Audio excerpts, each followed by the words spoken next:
advisory and financial planning services are offered through Simplicity Wealth, LLC, and SEC Registered Investment Advisor. SEC registration does not constitute nor endorse of the firm, nor does it indicate that the advisor has attained a particular level of skill nor ability. Investing involves risk of loss. Insurance, consulting, and education services offered through Diamond Life Planning is a separate and unaffiliated entity from Simplicity Wealth. This information is provided as a general information and is not intended to be specific financial guidance. Before you make any decisions regarding your personal financial situation, you should consult a financial or tax professional to discuss your individual circumstances and objectives. Welcome to the Rock My Finances show on K4HD Radio and Talk4 TV, where we put the fun in finance. Join Powerhouse Jennifer Jose, CDFA, CMC, and Private Wealth Advisor, as she collaborates with you to create clarity, control, and confidence with your money, your way. It's not about the zeros, so what is it all about? Let's find out. Now here's your host and weekly friend, Jennifer Jose. Hey y'all, welcome back to another wonderful episode of Rock My Finances. Today we are going to talk about something that I promise you have experienced before. And if you haven't, you will. Happens to 100% of us out there. How do we talk about money without fighting? It could have been even in teenagehood, right? Fighting with our parents around money.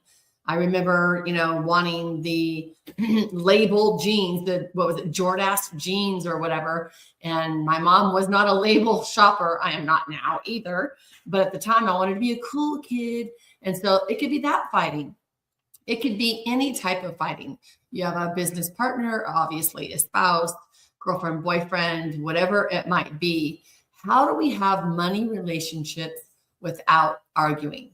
So it's one of the biggest sources of stress in a relationship, but it doesn't have to lead to an actual argument.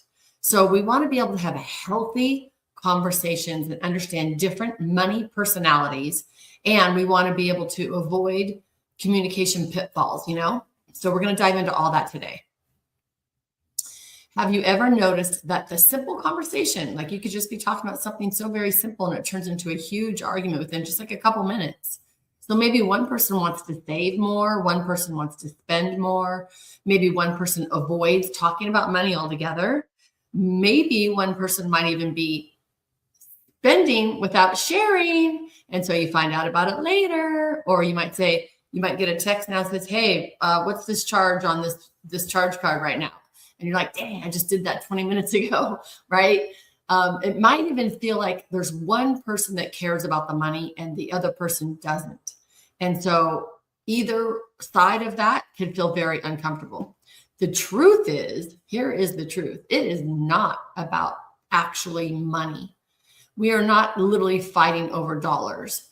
This is a really big thing. I want you to get this. I had a client, she was in her 50s. It took her a few sessions with me and she finally got it. It changed her entire marriage.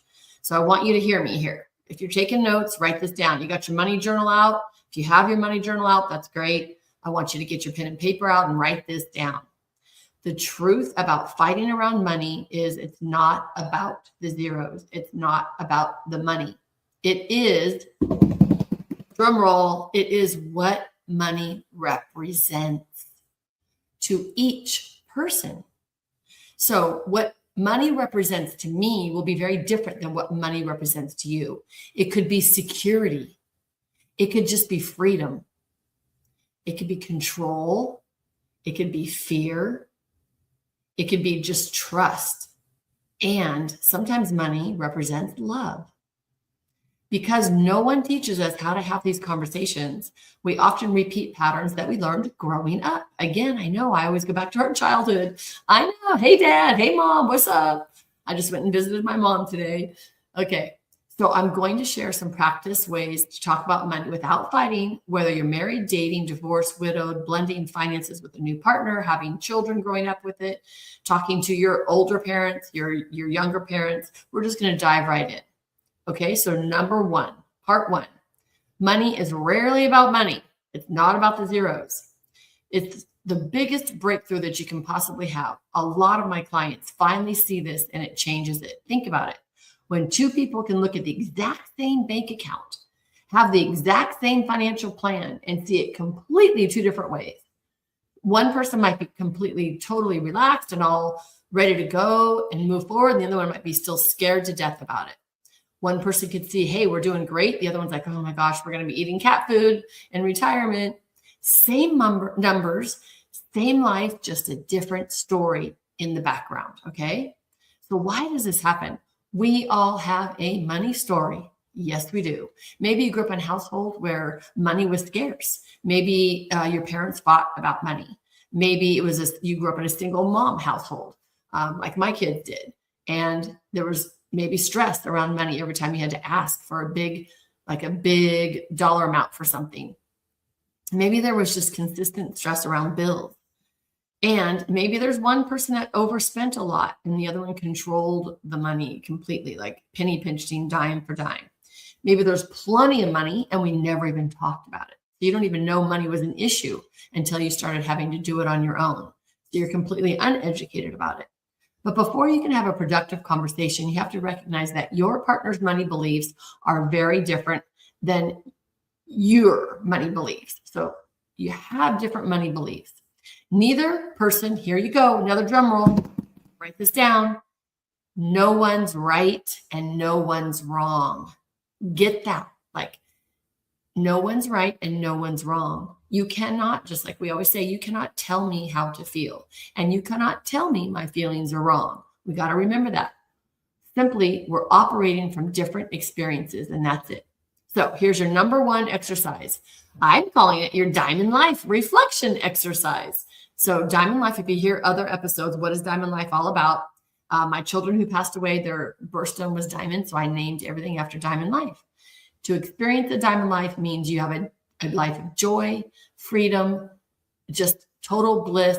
And if you're not there, you know you're on the path to get there. And I want you all to just have abundance of bliss and joy and wealth in your Diamond Life. So your Diamond Life reflection exercise is take a piece of paper and write these answers down to these questions. Number one, what is your earliest memory about money? Number one, what is your earliest memory involving money? Number two, did the adults argue about money in your household growing up? Did the adults argue about money? Number three, was money discussed openly or was it kept a secret? Was money discussed openly or kept a secret?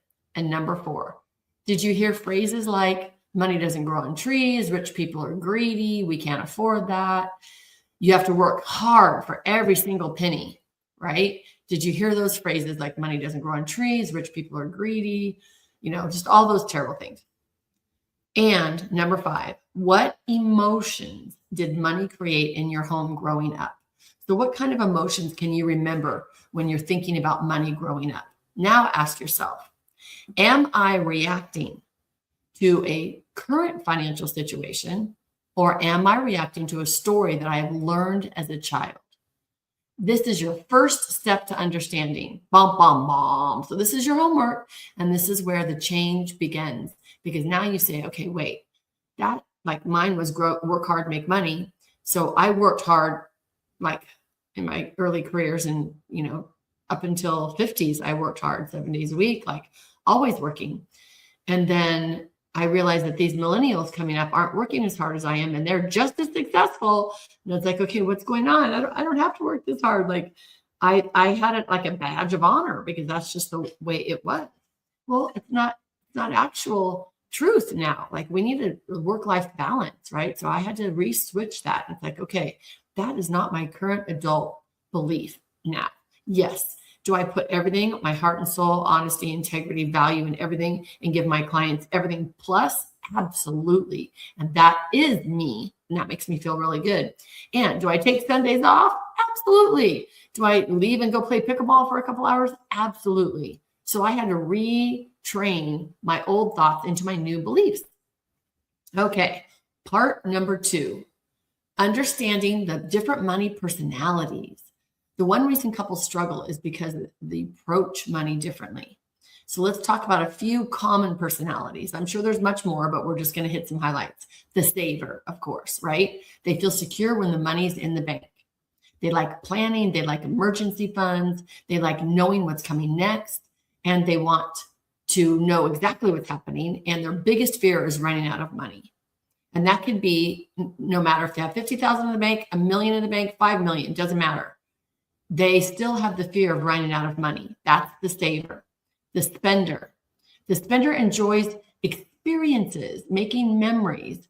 They see money as a tool to improve life only. It's not security for them. It's just a tool to improve life. Their biggest fear isn't running out of money. It's actually missing out on life. And life's too short, they might say. The avoider. The avoider doesn't want to deal with money at all. I call it the ostrich, right? The bills create stress, budgets create stress, conversations, they just can't stand it.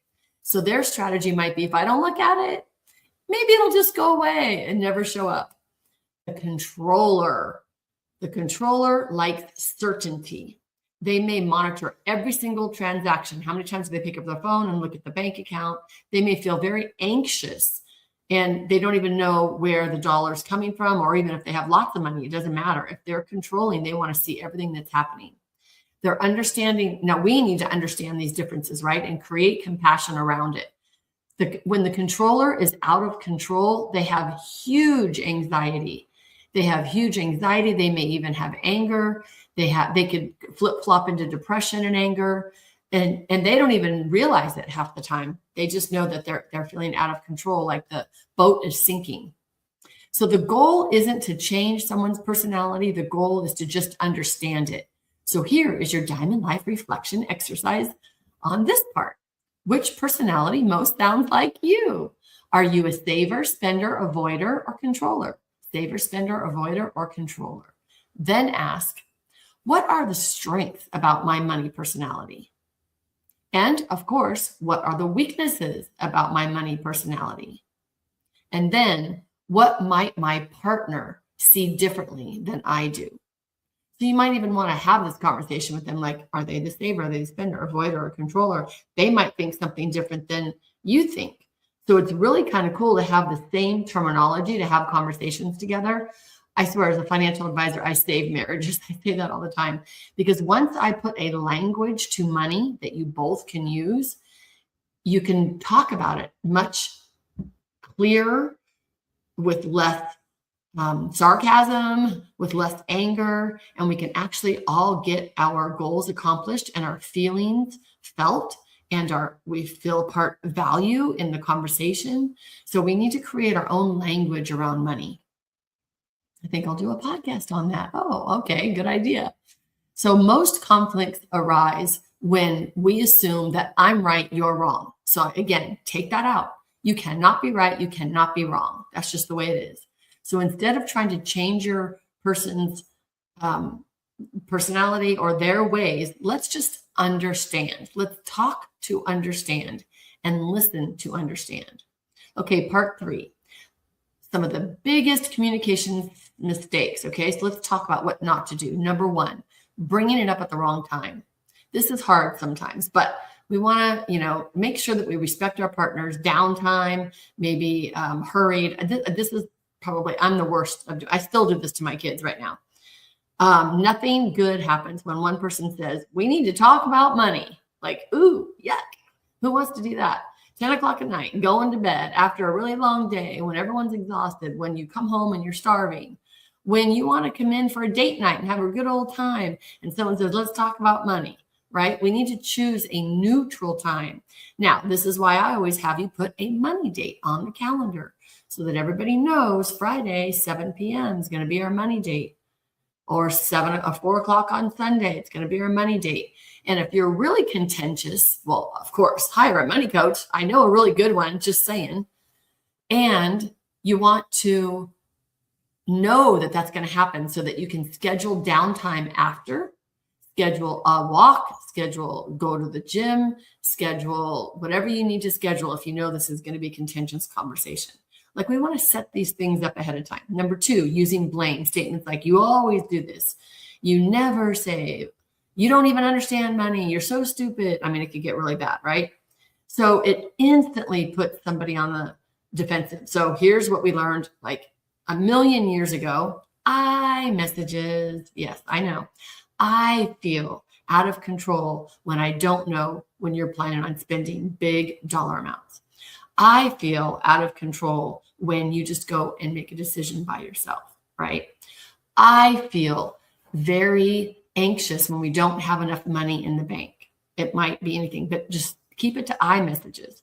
Because if you really do love your partner and they're not attacking you, and somebody came to you and said, I just feel so anxious when you overspend on Amazon, and I see these packages on the front porch every day, my stomach sinks, my heart sinks, and I don't know how to stop it, and I feel completely out of control. Doesn't that sound better than you spend so much money on Amazon, which is absolutely ridiculous. There's no reason for all these packages to be here, yada, yada, yada, right? Very different. So the moment someone feels attacked, they stop listening. Boom, done. They're not listening. So your words are going nowhere but in the negative bank, that you are just taken away from all that good juju that they have. So please do everything you possibly can to not attack. And if you have a problem with that, hire a money coach. Let me tell you, I will help you get that communication together. Okay, the third mistake people make is keeping score. I spent this, you spent that, I spent this. We're not trying to win, right? The fourth mistake is avoiding the conversation altogether. There's always somebody that says, oh, I can't do it today, I can't do it tomorrow, I need to do it next week. And they're always changing the date or getting busy or whatever. Silence is not a strategy, y'all. Avoiding the money conversation does not reduce stress. It adds to stress, especially if you have somebody on the other end that needs to talk about it. Okay, so here is your Diamond Life reflection exercise. Think about your last money disagreement. Ask yourself, did I become defensive or did I blame? Did I avoid the conversation? Did I criticize? Did I shut down? Did I you, and point that finger? Now ask, how was I feeling during that whole conversation? Did I feel fear? Did I feel shame? Was I just embarrassed? Did I feel rejected, like my words weren't heard and I wasn't valued? And did I just feel completely out of control? Look at your behavior in the last conversation. This takes emotional intelligence, y'all, to slow down, take a breath, look back at the last fight and go, okay, take a big deep breath. How did I do? How could I do better? How can I show up better? Now, this isn't just for your partner. This is for you, because don't forget, the third entity in all of this is your relationship with money. So your relationship with money is going to appreciate this regardless if your partner does or not. You have to respect your money. So we want to do this no matter what. Money arguments are emotional conversations disguised as financial conversations. So I promise you, these are your little kids talking about money when they don't even know how to do it. Okay, our last part here, part 4, a better way to talk about money. Simple, with curiosity. Instead of why did you spend that, try, help me understand what was important to you about that purchase. Instead of saying you're wrong, try, hey, tell me more about how you're looking at this. Or my good old favorite, how does this make you feel when you shop at Home Goods and fill up your car? Right? Curiosity lowers defenses. People become more willing to talk about it when they don't feel judged. So here's your Diamond Life reflection exercise. The next time you have money conversation, replace judgment with curiosity. Judgment with curiosity. Practice these questions. Help me understand your thinking. What concerns you most about this? What outcomes are you hoping for? How does financial security, or what does financial security mean to you? I mean, even in the conversation when somebody says, it makes me really nervous not to have that emergency fund. It's very simple. So what does that emergency fund mean to you? How does that feel? What does that say to you when we have the emergency fund? Like, get to know your partner's money. And just these questions spark it in each other, right? Practice how different the conversation can feel when no one's actually trying to win. So set up your monthly money date so that you can do this. Set aside 30 to 60 minutes.